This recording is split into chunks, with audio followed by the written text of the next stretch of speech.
En los 24 años que llevo dando clase, la verdad es que he visto una degradación de las condiciones, de la falta de recursos y demás. Antes había una situación con una posibilidad de atención individualizada para que el alumno obtenga y desarrolle todas sus capacidades. A mí me preocupa especialmente, por ejemplo, el profesorado que se incorpora ahora, después del 2012, donde perciben que los recortes educativos es la educación normal, porque ellos no han vivido un previo a esos años. Que ha sido algo que como que hemos normalizado. En 2008 salió el decreto de mínimos de educación infantil, ampliaron las ratios en todos los ciclos. Luego vino el decreto del 2012, que ahí es donde pusieron unas ratios de un 20% en educación primaria, secundaria y bachillerato, incrementando el 20% por encima del alumnado que ya estaba establecido. Por poner un ejemplo, en la ESO,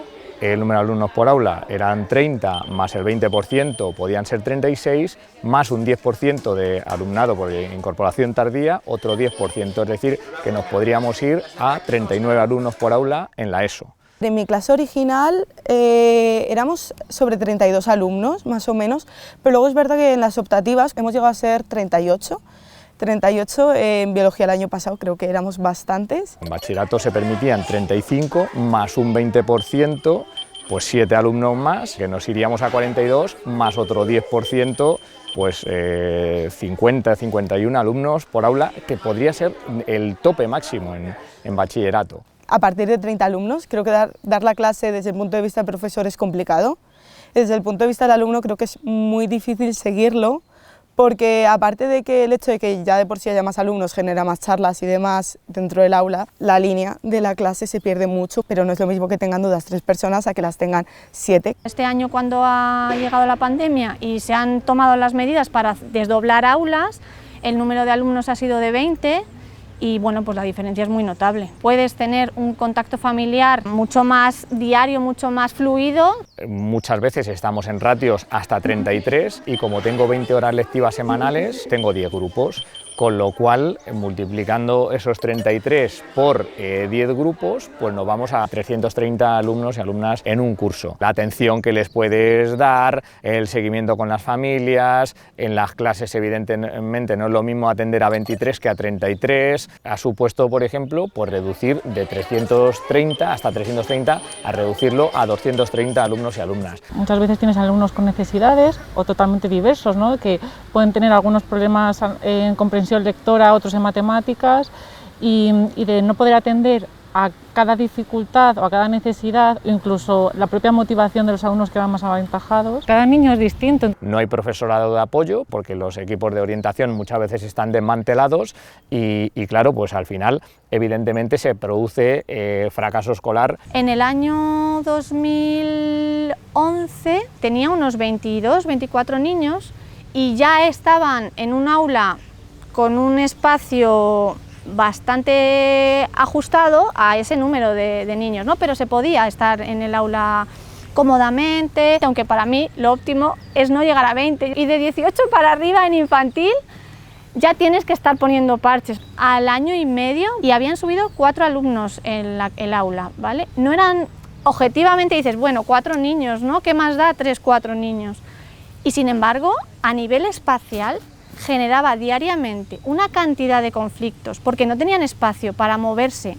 Que estoy hablando de niños de 3 años, necesitan un espacio y necesitan desarrollar todavía su movilidad. No, los centros no están preparados para tal número de alumnado por aula, porque de hecho las aulas son aulas LOCSE, se construyeron con la antigua ley de educación y lo que ocurría es que estaban establecidos para un número máximo de alumnado. Con menor ratio sí que se puede hacer más metodologías diversas y que llegan a cada uno de los alumnos, que se pueden hacer por parejas, en pequeño grupo, en gran grupo, y sí que nos da juego hacer metodologías innovadoras, nos da pie a trabajar aspectos como la autoestima, la creatividad, la iniciativa, diferentes aspectos fundamentales que a veces se dejan de lado porque la organización del aula tampoco nos da pie a eso. El poder trabajar en grupo, en cambiar la mesa senú, en poner en parejas, en poner 5, pues sí que da lugar a al hacer cambios de dinámicas durante las sesiones. Si tú tienes menos niños,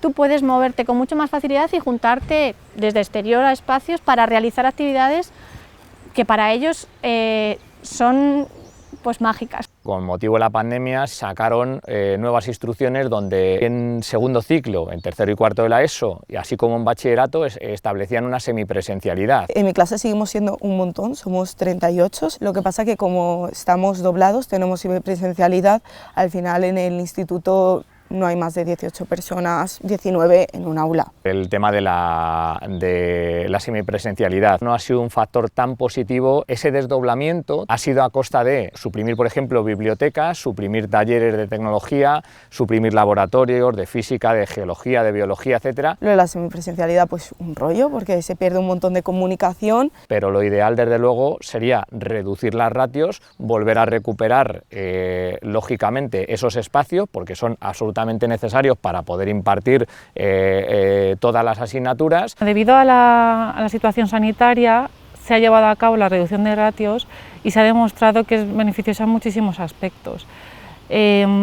Yo considero que esto hay que mantenerlo en el tiempo porque se está exigiendo constantemente a los estudiantes que si las pruebas externas, que si notas, que si calificaciones, que si el fracaso escolar. Hay profesores de sobra con muchísima vocación e ilusión por poder llegar a cada uno de esos alumnos. Para empezar, se escucha todo mucho mejor, hay muchísimo menos ruido en la clase. Las dudas que preguntas al profesor al final se hacen entender mejor y todo. Yo creo que es todo mejor, o sea, al final de ser 17 a ser 30 hay una diferencia abismal, o sea, muchísima diferencia. Te permite a ti personalmente llegar a cada uno de ellos de una manera mucho más completa, pero no solo a ellos, sino que aparte de que ellos también lleguen a ti, te permite llegar a sus familias porque tienes mucho más tiempo para desarrollar tutorías, comunicación por mail, telefónica, de otras maneras. Se nota un cambio a nivel grupal más cohesionado,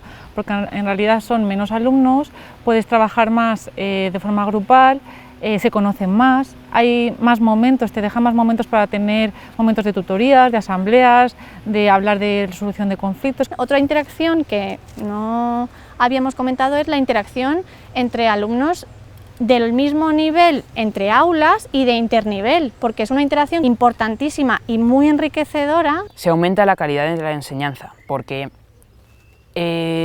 lo que aprendes en una clase en un mes, en una clase de 17 personas, es bastante más de lo que aprendes en una clase siendo 30. Solo por el hecho de ser menos, hay menos ruido, el profesor se explica mejor, es todo.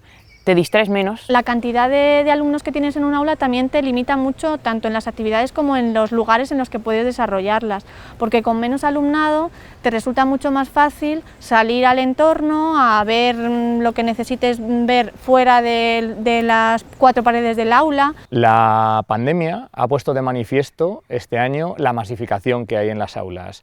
Y es absolutamente necesario reducir estas ratios y todo depende de la voluntad política. Si volvemos a las ratios anteriores, pues dificultaríamos otra vez el aprendizaje. Me gusta mucho más conocer a mis compañeros porque en 38 personas, pero con 14, vamos, me sé la vida de casi todos y es más interesante, es más divertido. La reducción de ratios se debe mantener en el tiempo, no por cuestión únicamente sanitaria, sino por cuestión educativa. Me parece absurdo que se aumenten las ratios, o sea, teniendo profesores disponibles, porque hay profesores disponibles, ¿qué sentido tiene? Porque se ha visto en la pandemia, ¿por qué no sigue así? ¿Cuál es el problema? ¿Cuál es la diferencia entre que haya COVID y que no? ¿Por qué no puede haber siempre las mismas ratios? ¿Por qué no puede haber siempre 17 alumnos en un aula en vez de 30? No lo entiendo, es que no lo llego a entender. La experiencia ha demostrado que se puede hacer y la experiencia también ha demostrado que hacer esto es una inversión en el futuro. La gente que las ha vivido, las familias que las han vivido y han visto este beneficio, pues que sepan apreciarlo y luchemos por mantenerlas, que son posibles.